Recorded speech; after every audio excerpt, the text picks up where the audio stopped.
but we're building the space that people are going to hang out the rest of the time in between, if you will, right? Now, we do want to have some attractions that obviously draw people for that purpose and, again, become kind of a centralized hub. But even in between that time, we want to be the place or the destination or the location where people genuinely want to go and spend their time and hang out and make connections, when they're experiencing the world of Star Atlas.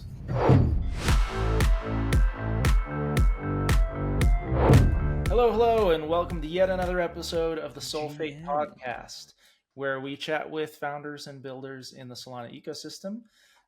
This was a great one today. Nick, you want to tell us a little bit about it? Yeah, it was super good. We had Rick, the founder of Discover, one of the biggest social networks in Web3, I think. It's super interesting. We did get a bit technical. We're dropping some technical bits as we go. Rick, he's a technical founder. It's my favorite kind of people. For sure. But yeah, we talked about, like, on one hand, why social on Web3, like why Web3 social, like what's the unique benefit there? Like what's the value add that Web3 and blockchain can bring to social? But then also some, how should I phrase this? Like what's a con of it being on blockchain? TLDR, it's all public by default. So that poses some interesting, restrictions in a way, and like how to work around it, and everyone's sort of figuring it out. But yeah, it was really, really cool. Yeah, I think even for the non-technical folks, it was a good chat. It was a pretty mellow chat, gets a little bit philosophical, right? About sort of the whys behind some of these things. Overall, it was very interesting to me. Like I definitely came in as someone who is not super big into socials, right? Like I use Twitter and that's about it. And sort of left the chat feeling, oh, okay, I should give Discover a try, but also, maybe there actually is some unique value prop of like, blockchain coexisting with social, which is something that I hadn't really considered before. So lots of interesting things there. And then lastly, he gave some words of motivation, I think, to all builders at the end. I thought were really, really great. So stick around, have a listen. Before we dig in, just a quick shout out to Phantom. Phantom's the preferred wallet of the Solfate ecosystem. We love partnering with Phantom. Also, if you have any dev needs, reach out to me. My dev shop Unboxed is here to help, whether it's Web3 or whether it's more traditional Web2 stuff. We're always around. And lastly, we don't ask this enough, but we would love to get like reviews and ratings on whatever podcast. Yeah, leave us a review. Like that would really help, right? We'd love to reach a wider audience, and if you like the show, please help out. But yeah, let's dig in. Let's go. Nothing in this podcast is or should be considered financial advice. Any opinions and thoughts expressed are solely those of the individual. They do not represent the opinions of any entity. Enjoy. Give Nick a little high-level overview, and then we'll get into other stuff as we go. Yeah, absolutely. Okay, so yeah, I guess total high level of it is so we pulled together, I guess, really myself and really just two other founders, one of which now has been poached by Star Atlas, so that's a bummer, but that's where we're at. A couple of us kind of put together the idea of the Super Phoenix based on the ship, right? So it's probably almost 2 years ago, Star Atlas put out kind of those first few Titan ships as like available on the market. And so a lot of people were, really interested in it, kind of hung out there for a bit. But ultimately, what I ended up doing was kind of putting a plan together around, acquiring the ship and then effectively tokenizing or decentralizing the interest in it, right? Because these are so big within the game space. So ultimately, we came online in April. I'd been working kind of behind the scenes a few months prior to that. I raised some private equity, created an LLC, negotiated with Michael Wagner and the folks over at Star Atlas. We purchased kind of the largest, Titan ship in Star Atlas's game, universe, right? And then this particular one is kind of geared toward recreation, social activities, entertainment. That's kind of how the vibe and the design is of it and the concept for it. So that's really been the whole driver. The idea is that, we created an NFT collection for people to become sort of members and be able to get access to this ship when it's kind of fully fledged in, Unreal Engine 5. But in addition to that, we're kind of doing the traditional sort of DAO token mechanism, right? Because this thing it's going to be a massive, entity in the game. It's going to require a lot of players, a lot of coordination, all that kind of stuff. Not to mention it has huge revenue potential. So kind of stewarding that ship and rather than making a closed off private entity, this is our version of kind of opening it up and making it kind of available to the public, if you will. Gotcha. That's super cool. So we've had, I have a little bit of context into Star Atlas in general. Like we've had Michael Wagner been on the show. And for the listeners who don't know, Star Atlas, AAA game, built with Solana Tech. Michael Wagner is the, one of the co-founders, or he's just founder. I don't remember, but he's one of the founders and he's the CEO of Star Atlas. And, so from my understanding, actually, even better, can you explain how this whole thing works of this idea of you and this company you set up and these investors that you've raised money from, you're buying an in-game asset and you paid, I don't know if you can disclose how much you paid for it, but why pay that much for an in-game asset? I don't play video games. Some of our listeners might, but I think that's I have some thoughts of why this is super cool. And I would love to hear some of these details. Yeah, absolutely. So, and that's a good point. So, and it is going to be kind of a two-tiered structure. So I guess to clarify that a little bit, right now, the investment group is a private entity that's sort of facilitating, the acquisition of the ship, the creation of the DAO, the brand, all the assets we're kind of creating, the NFT collection, et cetera. We kind of needed that traditional structure to sort of seed that and create that. Frankly, it's a bit of a mimic to what Star Atlas is kind of doing with their own design studio and how they eventually want to hand over the entire sort of game of Star Atlas, if you will, to the players for, via their own DAO token. That's kind of the long-term structure and goal. And so this is very similar, just on kind of a smaller scale, sort of living within inside of that entity. So the idea is the same. Once we get the DAO fully up and running and structured, the handoff of the actual ship asset and those revenues, therefore, would go to the DAO treasury, et cetera, et cetera. But as far as, why did we do this? Why did we get started? I can even add a little bit into talking to non-crypto, non-gamers about, pooling funds to buy this thing. Those were some very interesting conversations a year ago, as you can imagine. But again, I think that the value proposition is there. I think it's really interesting. Personally, though, there is a leap that you kind of have to make. And I know for me, I had been invested in Star Atlas almost from the beginning, probably a few years back now. I really got pulled into kind of what they were doing with their white paper, specifically around the economics. I think they're, in my opinion, doing it relatively unique, even in the AAA game space, even in the Web3 space. The fact that they're building this really solid kind of economic base for what this game is going to be, I think that lends itself to these types of businesses and offshoots and opportunities for parties and players who are sort of outside of kind of that traditional insider gaming piece. So the idea then, why buy a $5 million ship asset, right? The reality is these games, you can kind of look, I think the justification of some of that stuff comes from, there's some precedent with things, CSGO skins selling for $100,000, $200,000. I think I was just listening to a statistic the other day. I want to say that the third party, kind of gray market, let's just say for CSGO over a last 3 to 5 year period was something to the order of $30 billion. There's just insane amounts of money that's traded for game assets by gamers, worldwide. And that's still in kind of the traditional Web2 space.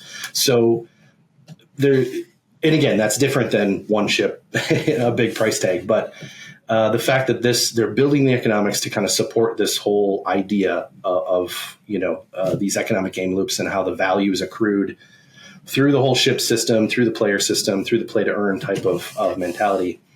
We looked at it as the capacity for this ship to generate revenue and interest and kind of capture that whole social entertainment space within what Star Atlas is building, which is a AAA really, universe, if you will, right? Metaverse, if we're still using that term these days, I think has well beyond the capability to exceed, normal, what would I consider kind of normal return on investment for purchasing an asset like that. So I guess to wrap it all up, when I was talking to investors who, again, are not gamers and were even somewhat outside of kind of the crypto space, we're really purchasing a virtual venue from Star Atlas that we're going to be able to do a whole series of things with. And so if you kind of think of that as like, well, how much does it cost to own a concert venue or own a, public racetrack, maybe in your local, county, state, community, whatever, or, any of the other types of, even just a bar, a restaurant, a hotel, right? These are all the types of social experiences that are going to exist within this ship. And when you extrapolate that forward into the ability or the capacity for Star Atlas to kind of bring in players on a consistent basis long term, we just felt like it works, right? It makes sense. It easily justifies, those valuations and that thought process.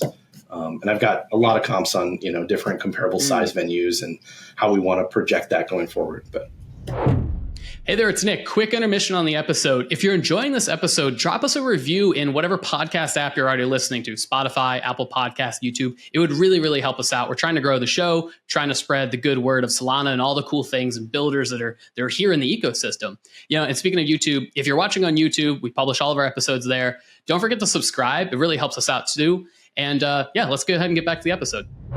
Oh, that's interesting. So to make sure I understand that. So effectively you're purchasing this in-game ship within the game of the universe of Star Atlas, and you're thinking of it like a concert venue. You said it's going to be entertainment sort of focused within the game, and you're going to run it effectively like a concert venue. You can have shops and restaurants and things that each of the in-game characters can get these assorted in-game assets or things that they can have within their inventory or like probably boost their stats and things.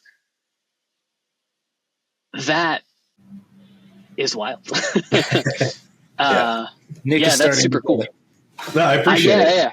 Because my initial thought was like I remember when we had Michael on the show and he's like describing this, and I'd seen some of his talks before of like sort of how Star Atlas works, and he had this idea of like we'll have these assets that people can own.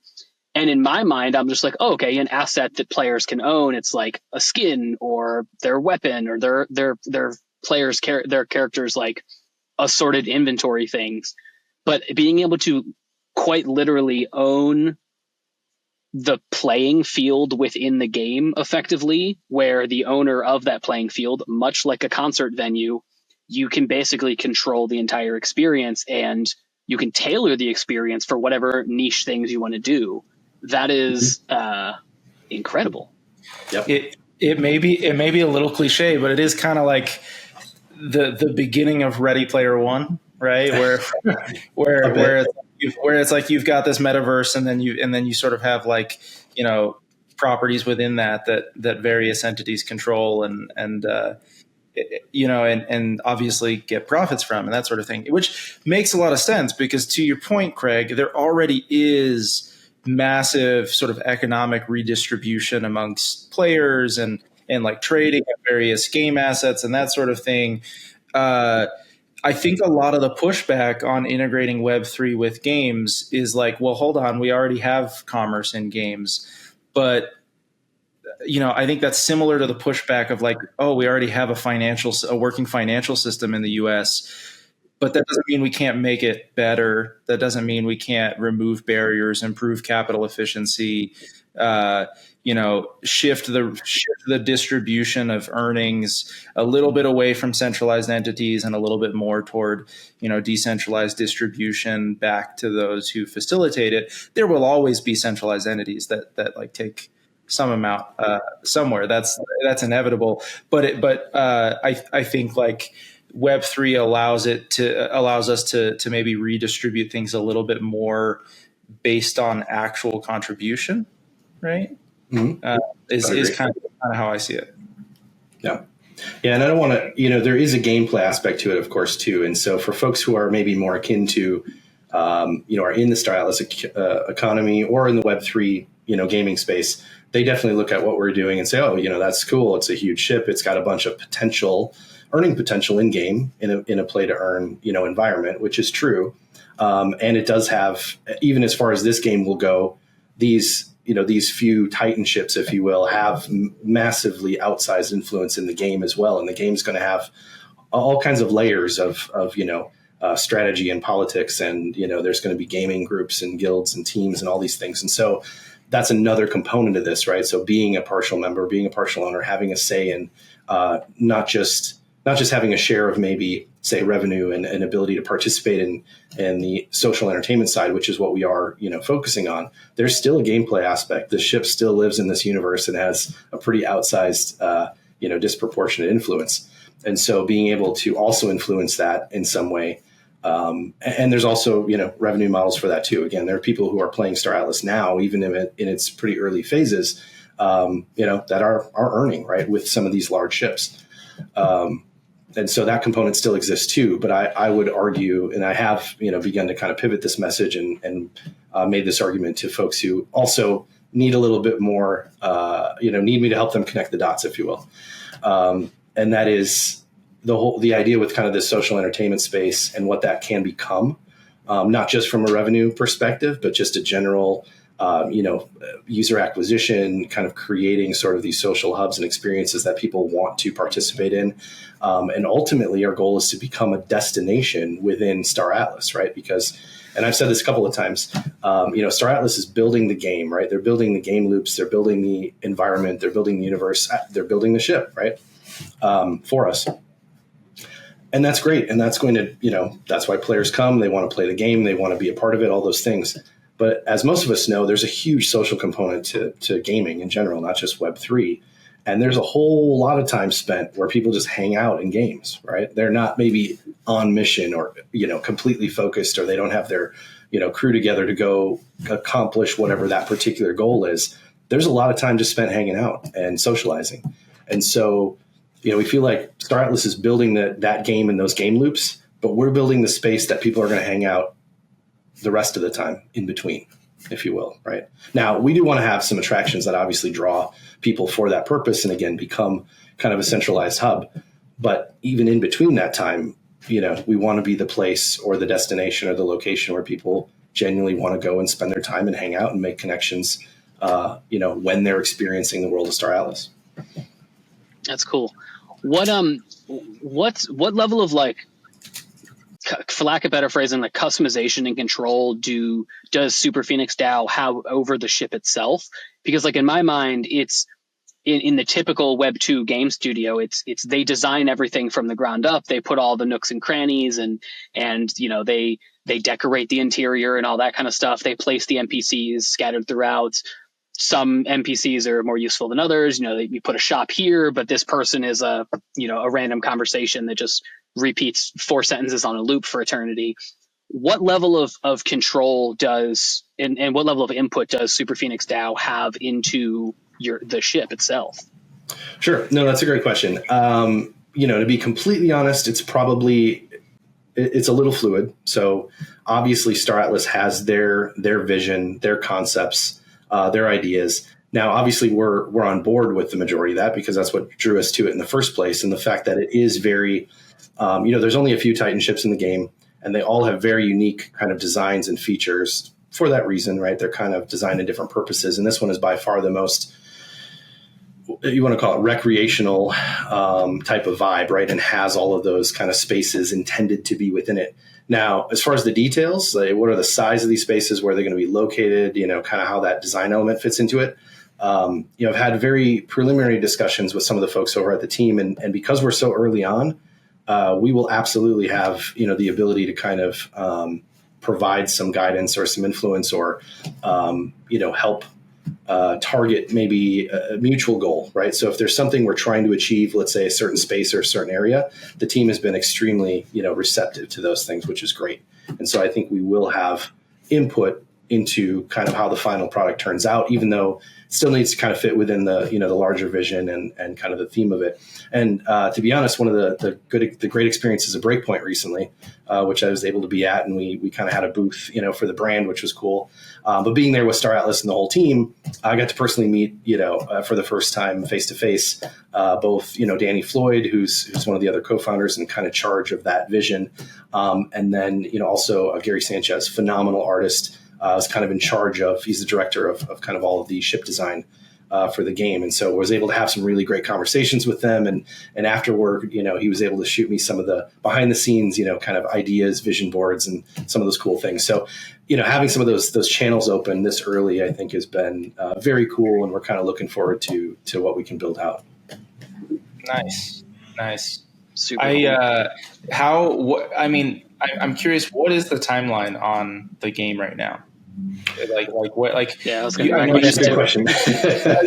So you might need to get Michael back on to get specifics and all of these things. But game development is a long process, and timelines definitely change. But I think this is just another, in my opinion, right, just kind of another kudos to the team and sort of how they're building out. They're doing it extremely iterative, and it's constant community feedback. I mean, the Discord is constantly in discussion, and anytime they make a tweak or a change, or there's a, something that's added or alters the current function of the game, people provide their opinions quickly and vocally. So, but the game is, the folks, the Star Atlas team has done a phenomenal job of kind of taking all that into account and, pivoting when needed.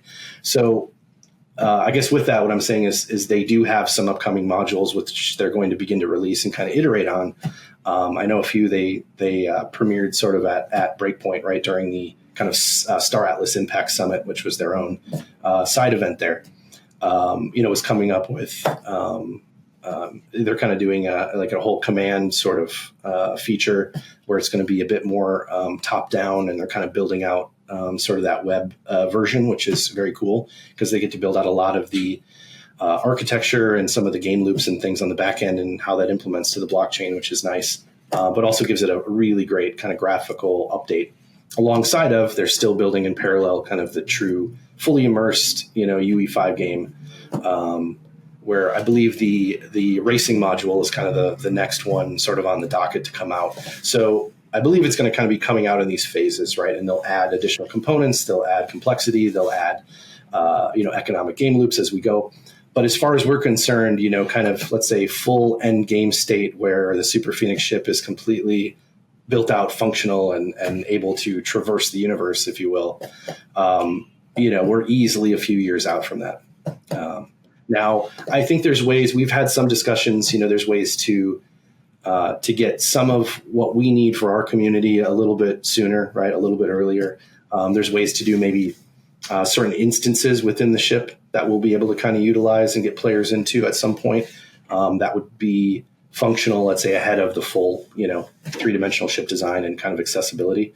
So there's ways to do that where we can kind of pull in pieces and parts that are more important to get to our users earlier. And even on that note, I could probably pivot a minute. Obviously, we're in this partnership with Star Atlas, but at the end of the day, there's also ability for us to work with other games and other teams throughout like the Solana ecosystem, which I was, again, able to make some really good connections and talk to folks, at Breakpoint. And for example, one of those we're exploring right now is with the game Portals, who's on Solana. And that's a bit more kind of a Roblox builder. And so they've been extremely receptive too to what we're building and kind of the idea and the brand and the entertainment space, and obviously big fans of Star Atlas. So the reality that we could maybe get a simplified version of a couple of the ideas that we're trying to bring, almost like an MVP, if you will, right, of what we're going to have in Star Atlas down the road, but yet still create an interactive space that we could begin to kind of test out, how this is going to work, how we're going to functionally get folks in and have them engage in some kind of fun Star Atlas themed experiences, if you will. So that would be like Star Atlas themed experiences in Portals? Potentially. Yeah, that's what we're working on right now. Yeah. So sorry, I'm just trying to understand this piece. Sure. Like, does that mean what you own is the IP of the ship, and that you can sort of use it even outside of Star Atlas? Yeah, to an extent. So you're right. There is some nuance to the IP, right? Because right now the ship's not completely finished. The IP around that is mainly conceptual, and so there are limitations in what we can kind of do or use with the IP from a. It really boils down to what we're using for profit versus what we're just using as kind of experiential. Star Atlas has been extremely, supportive in being able to use a lot of that content, let's say for just kind of open marketing and general communications, that kind of stuff, which is great.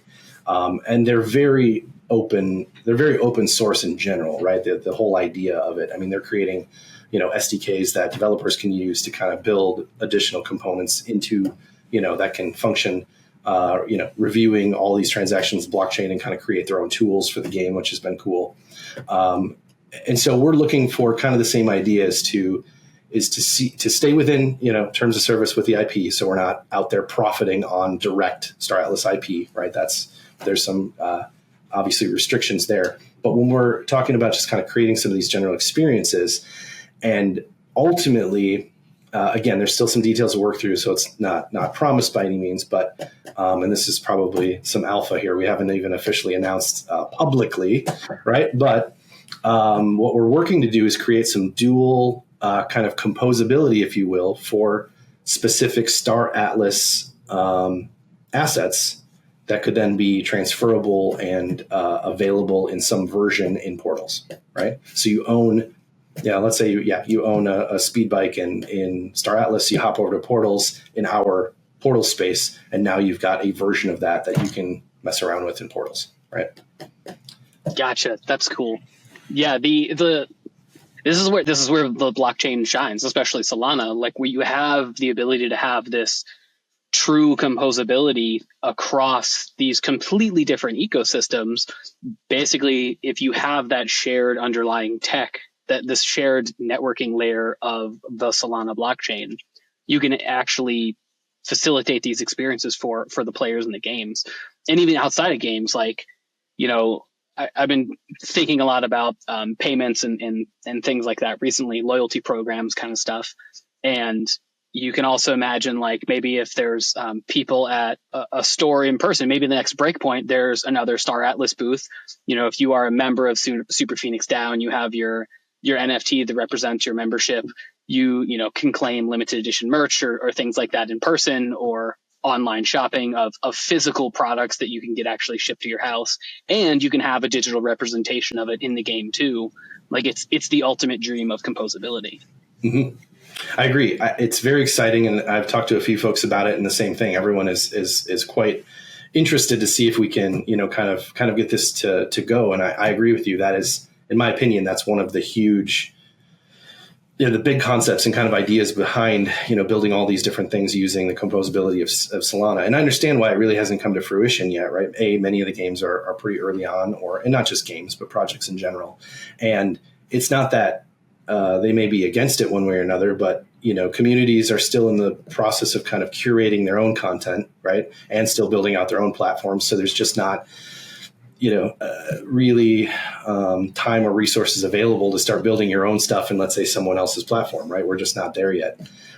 Even though that would be wildly beneficial for, players, members, just community in general. But I feel like this is a really good spot for us as Super Phoenix DAO, because again, we're not building our own game. We're not building our own unique, product offering or software platform or any of those things like most of founders in crypto space are building something new, which is amazing. And that's great. That's where we're at in the cycle.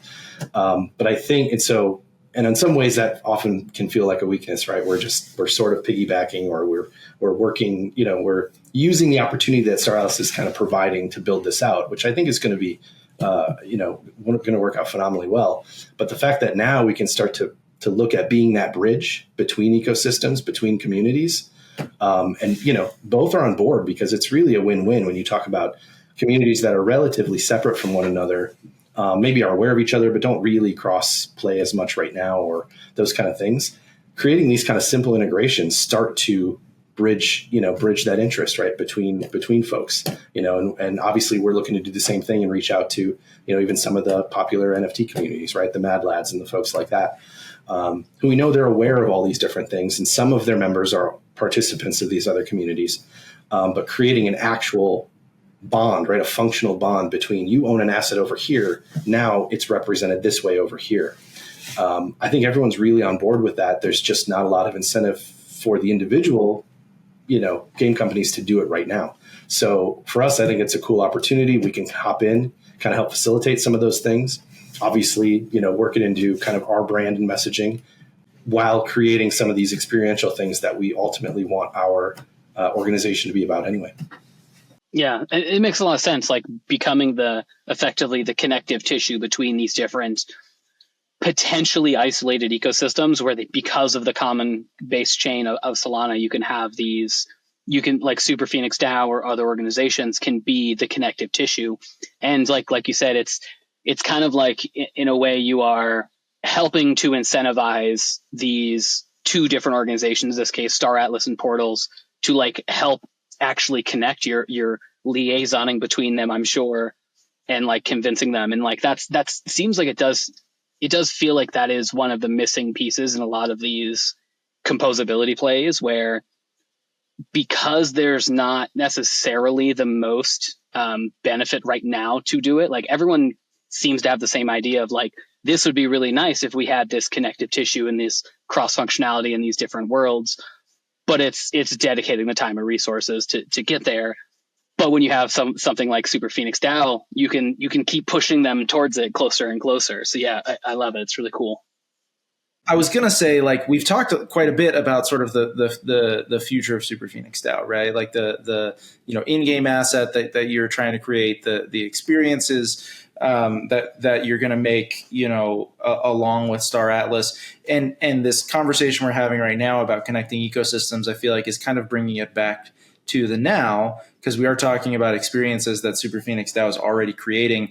And one of the things that has been most interesting for me in sort of being involved with Super Phoenix DAO through Unboxed has been that it feels very experience driven, right? Like everything that you're saying about your goal of sort of things being experiential and creating unique experiences for users, sort of, it's interesting to hear you talk about it because I do feel like that's what you've been doing, rather than having, my tech team always sort of be thinking about like new primitives for the blockchain or things like that. You're always thinking, what's the experience that we want to build out for next month or for a few months down the road. And there is some underlying tech stuff for longer term things, for like the DAO and governance stuff. I don't want to underplay that, but it has been really fascinating to see you thinking about it from an experience by experience standpoint for your community, because I do think that is a little bit different than most people building on the blockchain. Most people building on the blockchain are like, what's the new tech I can build that's going to like facilitate a thing? And I think you being here and doing this with Super Phoenix DAO is kind of a sign of maturation in Web3 in general, right? It's almost like hierarchy of needs type of thing, right? It's like you can't start thinking about like fun experiences for users before some foundational elements are in place. And so the fact that you're here thinking about fun experiences for users is a sign that like we've come quite a long way, and I'm kind of excited to see where it goes. Anyway, I wanted to use that as sort of a pivot into talking about the now. Like, what is Super Phoenix doing now? What are you excited about and trying to bring to your community? Yeah, no, I appreciate it. And we can touch on that briefly too, because obviously, right, Unbox has done a phenomenal job helping us out with all of the tech from pretty much from day one. And to speak on that kind of experiential piece, you guys have executed phenomenal. I mean, it's been amazing. The comments we get, the support we get, the reactions that we get from the stuff that we've kind of built out, I would say, together, sort of, right, from a vision perspective and then an execution perspective, has been great. And it has been pretty unique. I think a lot of folks who can appreciate, the type of development that goes into the things that we've already done up until this point, and being that we've built them, quite a bit from scratch, so to speak, right, on the website, being able to do the mint ourselves, being able to create kind of the functionality, the whole merge process, earlier this summer. And then and you're right, I did want to key in on things of like making sure the experience felt good, making sure the animations looked great, that folks kind of had that visual and audio type of combination experience when they bought their NFTs, when they went through kind of that process of verifying things and kind of clicking through, the different offerings that we've had to this point. Even most recently with the badges, right? Those were, I'd say, relatively straightforward, being kind of a collectible item that translated back to our early NFT holders. We still have folks that were like, "This is so cool. We love the inventory. The setup looks great. The functionality is so clean. It's so smooth." And so again, that's, you guys know, you're much more than myself when it comes to UX UI. People appreciate those things. They really do. And so even in this really early phase where I don't yet have a 3-dimensional space to have everybody come hang out and experience a concert, what I do have is their experience interacting with us as a brand. And already that's been, best foot forward, which has been awesome. And so, yeah, we're moving forward. We're kind of, pushing forward on that whole idea. And so as far as the now goes, James, you and I have discussed some of this stuff. I'm always trying to keep 3 to 6 months out in sort of the, rolling roadmap, if you will. But yes, we're working on right now. We're in the throes of kind of a new marketing campaign that'll run real soon. Like we'll be announcing here in a couple of weeks, depending on where this airs. It might be about similar time frame. And we'll be rolling out giveaways, community partnerships, a lot of announcements, a lot of just trying to get the buzz and the social media activity up pretty consistent, pretty much now through kind of the end of the year, in anticipation for the actual DAO token launch, which we're targeting mid to late January. We'll kind of see how things end up with both marketing and tech, and kind of how the traction goes here through year end. Obviously, the crypto market has a lot to do with that. So far, so good. the last week or two, can't complain. But we need to kind of take all those things into consideration and kind of keep pushing forward. But that's the short term, right? Is really going to be this move toward the token launch. Obviously, we've got folks who have already been following us, and members of the community now for the last 3-6 months are anticipating it because there's benefits yet for them.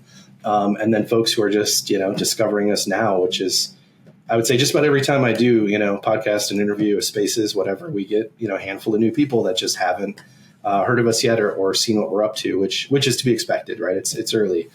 But we're moving forward on kind of the organic growth, and that, I would say, phase 2, moving into early next year, probably first quarter of next year, is when we're really going to start looking at pivoting to those kind of fun gaming, social kind of environment experiences, and seeing what we can offer and bring to the table. I guess I could probably go down the path we're leaning toward based on feedback we've gotten from the community. As big and fun as concerts kind of sound as like a huge, cool event to bring everybody in, that will probably be a little bit later stage. Right out of the gate, I think it's easier for us to, again, sort of work with the synergy of what Star Atlas is building and kind of their racing module and some of the 3D stuff they've already got kind of ready to roll. And so if we can, facilitate some of that composability, like I mentioned with portals, we'd like to offer kind of our first piece of the environment as being kind of a racer type fun experience that sort of mimics what would eventually be in the Super Phoenix itself. Like one of the domes in kind of the early concept art is supposed to be kind of this, barren desert racetrack, Burning Man vibe, right, if you will. And so that's probably the first one we're going to kind of go after and see how it plays out. I love that. I think it makes a ton of sense to, like, in fact, I noticed this, when we were just chatting a couple weeks ago, you talked about how Star Atlas right now has this like raffle type thing going on, the kind of big fun experience that they've created. And I thought it made a ton of sense for you to say, hey, let's lean into that and create kind of a targeted enhancement to that experience for Super Phoenix DAO. That's kind of like what I meant by thinking it's really cool that you're thinking about the experience for your users. You know that your community is already into Star Atlas, that they're sort of interested in that. So it's like, cool, what can we do that feels specific to our brand that enhances this thing that is already going on? And so you're like, cool, we can get people involved in that raffle by minting them sort of unique badges that have this like crossplay with other communities, right? Like, Mad Lads badge or something like that. And then get people engaged in the Star Atlas raffle. So that makes a lot of sense to me. I also think it's really cool to sort of start teasing these, like, this is somewhat what the experience will be like when the ship is ready, type of thing. We're really trying to, that'll be, like I said, it's in a weird way, it's almost an MVP for us, right? In the world of entertainment, if you will, because we're not building an app, we're not building a platform, but at some point, getting a version of that vision out to people that they can, well, I guess tangible isn't the word, but you know what I mean. They can latch on to. They can sort of the closest thing you get can the get appreciation to for what you're shooting for. Exactly. Once we can get some, kind of gameplay-ish walkthroughs that kind of start to build out a vision for folks, that they can grab onto, I think that will be wildly beneficial and will kind of help us move, everything forward as far as what we're trying to deliver. 100%. It's interesting to talk about MVP in kind of the entertainment space, but it makes a ton of sense in the same way that if you're building software, you kind of want to get early feedback with the lightest lift possible. You don't just want to spend a year building something and then have it fall flat. You kind of want to start small, get some feedback, iterate on it, get it a little bit bigger. Makes a ton of sense with entertainment as well. So I'm thrilled to see how that plays out. Right, that sort of racing type thing is probably more my speed, pun intended, when it comes to gaming. Right, so it's like when I think about where would I personally participate in a Star Atlas type of situation. The kind of entertainment type experiences that you're describing existing in your ship are more the sorts of things that I would be interested. Let's hang out and play a simple racing game rather than go on like a big mission. And then there's other people that obviously are like, let's go on the big mission. But to your point, maybe between missions, they're like, let's go hang out and do this little thing and chat. So like I almost feel like a lot of what you're doing is enabling more. It's like a benefit to Star Atlas as well, because it enables that was exactly what I was going to say. Players who wouldn't otherwise be engaged with it to come in and engage. I'm the first one to say, obviously one of the reasons we chose and, went with Star Atlas is, we believe in what they're doing and feel like they're kind of on the forefront of, AAA gaming in Web3, doing it right, building the economics, and obviously building on Solana. We feel like that's also, we're trying to pick the best game on the best chain at the right time, right? And I feel like we're hitting on all cylinders that way. I'm biased, but that's my opinion. Not to say other gaming chains are, there's a lot going on in the space, which is great all the way around. But it's obviously been very clear. It's helped us have these conversations, get our brand out there, and me personally, right, being able to use kind of the clout that Star Atlas has already built up in the ecosystem, in the community, to kind of help leverage, and get our stuff going and out there. We've definitely, relied on the support from Star Atlas. But if I'm being honest, I hope to return the favor, right, as we build out and things go further down the road. In the beginning, right, our user acquisition is going to come from the efforts of Star Atlas.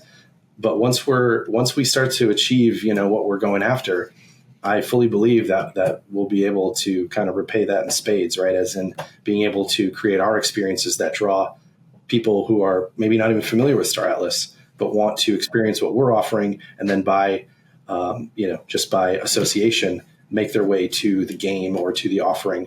And even something as simple as this very, basic iteration with portals, that's very possible because there's a pretty large community over there of folks who I'm sure love portals and love everything that they do in there, and they'll want to stop in and check out what we're doing.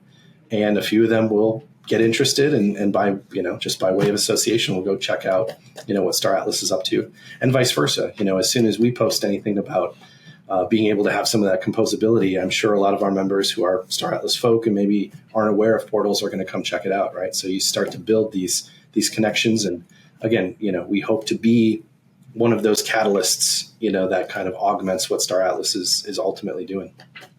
100%. Yeah, it seems like it's a very symbiotic relationship where it's Star Atlas needs to push people to the game, and they're doing it in an incredibly interesting way of like shipping smaller bits of the game, letting people actually interact with it, vice the typical AAA thing of we spent 5 years in a behind a closed door, and here's maybe 1 or 2 teaser videos, but you don't get to interact with it really. Star Atlas is doing the other approach, and you have you and Super Phoenix DAO on the other side, which is in a way sort of like a marketing arm for Star Atlas in general, where you're both pushing forward on in different focus areas, maybe sometimes. So I think it's really, really cool. We're getting close to the end of time here, but I wanted to shift the conversation a little bit to circle back to something you said earlier about the process of actually raising funds from Web2 and Web3 people. And I'm super curious what that actually looked like. So especially on the Web2 side, like on the Web3 side, I'm more used to it. You're convincing someone of like, hey, here's this game, Web3 game, you can play to earn. These are familiar concepts in the Web3 space. But on the Web2 side, you said you set up an LLC, you took actual investment, you ultimately Super Phoenix DAO purchased this ship for $5 million. What did that process look like, and those conversations look like with these people? Sure, absolutely. It takes a much more traditional approach, right? And you could kind of expect so. So that really, folks that I've talked to kind of raise that initial private equity to kind of kick this whole thing off like we did. The vast majority, if I'm being honest, were probably from my personal and business background and network. So obviously having some level of personal connection and trust goes a really long way. But personally, right, 15 plus years in kind of corporate commercial banking and finance, that's where I come from. So that piece of it was not terribly foreign to me. So that's kind of how I was able to put some of the pieces together. But still, convincing folks that we're going to take this real money and we're going to buy not just a virtual digital ship asset, but one that's not even yet created is a bit of a stretch. I'm not going to lie. And I had quite a few conversations before some of these started to hit. Funny enough, I will say one of and this is just anyone who's had to pitch or had to go, do fundraising or whatever, you kind of hone in on what talking points fit best with who you're talking to right after a while. And funny enough, one of the things that I found a little ways in is having these conversations with folks, probably oftentimes, again, my network, probably, middle-aged folks, have kids, young kids, that kind of stuff, as do I. When I finally would get around to the part of trying to do some kind of comparisons, because again, a lot of them are not familiar with crypto. They're not really familiar with Web3. But that you can kind of talk through that, from a P&L kind of standpoint, let's say. But the concept of why do people do this? Why do people spend their time and money and effort in this world, in these games, et cetera? And as soon as I would talk to anybody in that spectrum whose children play Roblox, it was an instant. They're like, yeah, okay, where do I sign? Because they've all had their kids basically hounding them for, Robux on a regular basis, and realize, the connection, the financial connection, right? And the component of how big this industry really is, how big Web2 gaming is, how much money, time, and effort is spent and pumped into these games, and how we're moving into much more virtual experiences. That even just this, right? We're doing Zoom now or over the PC, whatever. And that post-pandemic is just where most people function now. And 5-6 years ago, that was a stretch for a lot of folks, in probably that traditional, office work mode space, whatever. So you start to, these things kind of coalesce, and that became a much easier way to present kind of the narrative and the value proposition of the whole idea. Okay. Yeah, that helps. Yeah, I guess we probably should have tried to touch on some of your background which would have right. shed some of that light earlier on. Yeah, I mean, I'm actually very curious. Like, so you said corporate finance background or corporate banking background, banking finance. What drew you into the Web3 space, and I guess Solana specifically? Was it just Super Phoenix Super Phoenix DAO? Having a lot of conversations with Super Team recently, or was it something else that drew you in, or was it predominantly like this first endeavor? No, so that's a good question. I wouldn't say full degen, but I've been around for a bit. So again, being, finance, banking, et cetera, I connected with just crypto blockchain trading early on, but early-ish. I was one of the people who didn't get in as soon as I should have. I took a hard look at Bitcoin back in 2012, did all the research, looked at it, said, wow, this makes a lot of sense. This feels right. It makes a lot, blah, blah, blah. And ended up buying some stock or something instead, right? And passed on it for a while. Then came back around, as most of us do. There's another cycle. And so about 2016-ish, right, started getting back in and, oh, yeah, what's this about? Check it out. And anyway, and then started my journey like a lot of folks did, right? So went through the whole 2017 bull run, was a trading fool, ICOs, like all about it. But again, I saw the value there, right? Because much of this is early financialization. I mean, I literally, not only just in kind of banking and corporate finance, but specifically I'm in charge of operations for a pretty large bank. So you're talking the actual money movement behind the scenes, the Fed wires, all of the things that we're looking to replace. I am extremely familiar with the legacy infrastructure, if you will. So, but having that insider view, I can honestly say it's beyond common sense for me to see the value in where this is going, right? Not necessarily the case in senior leadership yet in my industry, but it'll get there. It'll get there, yeah. Because at some point it's fairly inevitable. But that was kind of my journey, right? So the regular kind of the trading stuff and getting into ICOs and doing those things. And then obviously, and then DeFi kind of came around, I think 2020-ish. That, again, for me was just a huge pivot, right? Unlock. It just made so much sense to be able to start watching some of these projects and these fintechs just coming in and creating these mechanisms for, DeFi, basically.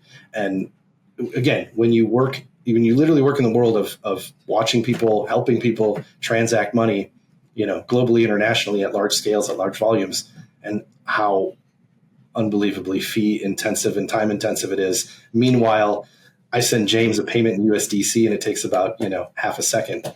It's crazy living in both worlds, I guess, at some time. But anyway, DeFi brought me to NFT, the big blow up in NFTs there around 2021-ish, right? I passed on a Bored Ape when it was like $5,000.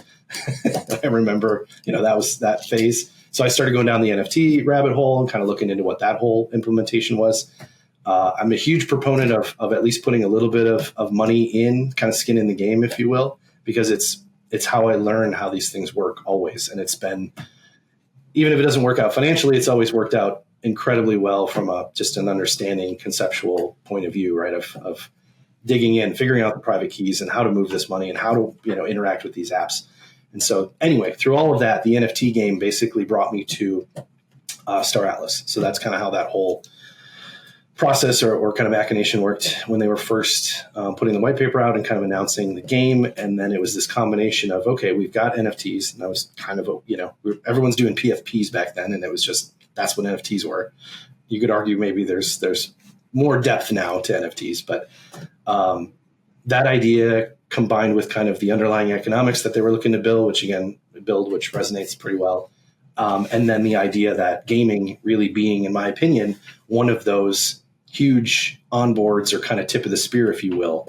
If you're looking for a mainstream audience that is probably the most likely to be onboarded to crypto in some way, shape, or form, I have to argue gaming has got to be top of the list or near top of the list, right? For a large group of active participants in the world that would be most easily transitioned into, what we're building. So you start to kind of put that trifecta together. It just seemed like the way to go. And so I got in by investing in Star Atlas and following it and kind of keeping, doing my normal market-ish, keeping kind of dipping my toes in all the different areas. And then that just rolled and evolved into when they kind of started building out and the ship came available, like I said. And I initially was talking or kind of DMing Michael Wagner probably over a year ago now, even though we only came online about 6 months ago. So the discussions were going back and forth for a while, all of it, how we would do it, what the structure could be, what the options are, pricing, all of that stuff. So yeah, it was quite the process, but that's a bit of combo of kind of my background and sort of my path through crypto to launching the Super Phoenix DAO. Wow, wildly cool. I always find it interesting having conversations with, I'll say not the typical blockchain degen person. You are not that. You just seem like a normal person. Not that I'm saying that crypto people aren't normal. We're kind of weird. But it shows, like James said earlier, it shows the maturity in the space of you have people that are focusing on the more mature aspects of what blockchain can do, period, within the global economy or within these experiences that you can provide that are sort of uniquely tailored and uniquely possible with blockchain. It's really cool. Yeah. It's also incredibly, I think, refreshing to have people in the ecosystem that are thinking about longer term investments. Right? Oh, yeah. It's not what meme coin can I buy that will retire me this year. Right. And I'm going to sell at the top and I'm going to get out. I think it involves a squirrel or something, I guess. I'm not really sure. But instead it's, there's this game that's years out that I feel very confident in, that I want to, participate in creating experiences around, investing in those experiences so that we can, be bringing more people and serving more people for the next decade, the next 2 decades. That to me is interesting, right? Like I'm interested in the fact that I like the fact that, when we launch the Super Phoenix DAO governance token, I will be buying in for, with a 10-year time horizon instead of like, let's see how this goes in the next 4 weeks. Yeah. If I'm being honest, there's a challenge yet there, right? Like for us to kind of cut through the noise, which almost feels now like a traditional play, right? I've got it's just a DAO token. It's just a governance token. That's old news, right? Compared to pump.fun and everything else that's going on at the moment. So it can be a little tricky to kind of cut through the noise, but I feel like it's right. Being consistent, pushing through, continuing the messaging, continuing the branding, continuing to deliver, right? Ship, as you guys say. Ship the ship. Ship. There you go. I mean, you're getting a ship. I like it. Ship it. That should be the slogan. Ship it. That sounds like a T-shirt. I would wear that T-shirt. I like Ship it. I like it. I like it a lot. Before we wrap, I want you to tell the listeners how to get involved with Super Phoenix DAO. What's the quickest entry place, and then any other last minute shill you want to do before we close out. Okay, that's probably most of it, so I appreciate it. Best place for us is obviously on X. We're at Super Phoenix DAO altogether. Also website, right? So SuperPhoenixDAO.com. You can go check out James and Unbox handiwork, everything, the entire site, all the interactions, the tabs, the functionality, you name it. It's all them. They've done a phenomenal job. And then on either of those, we've got links to the Discord, which is also where we're going to be. A lot of the stuff that's going to be coming up here, like the end of the year, is going to be facilitated through Discord, right? So we want folks to come in, get their badges, kind of check out what we're about, see what's going on, and then hop in, get their role, and just, win some stuff, right? So go from there. All right. Cool. Well, thanks, Craig. It's been awesome chatting. I know we've talked about doing this for a while, so I'm glad we finally got you on and could, chat a bit about Super Phoenix DAO now and, in the future. I'm excited to see how it goes. Yeah, absolutely. I appreciate it, guys. This is great. Yeah, same. All All right. right. Thank you so much, Craig. To the listeners, we'll see you next time. Farewell. Bye-bye. All right. Thanks for joining us for this episode of the Solfate podcast. I hope you liked it. I know we did. We always have a blast recording with our amazing guests. If you've got a moment, please leave us a review in your podcast app or subscribe on YouTube. And I guess it's time to get some more coffee and get back to work.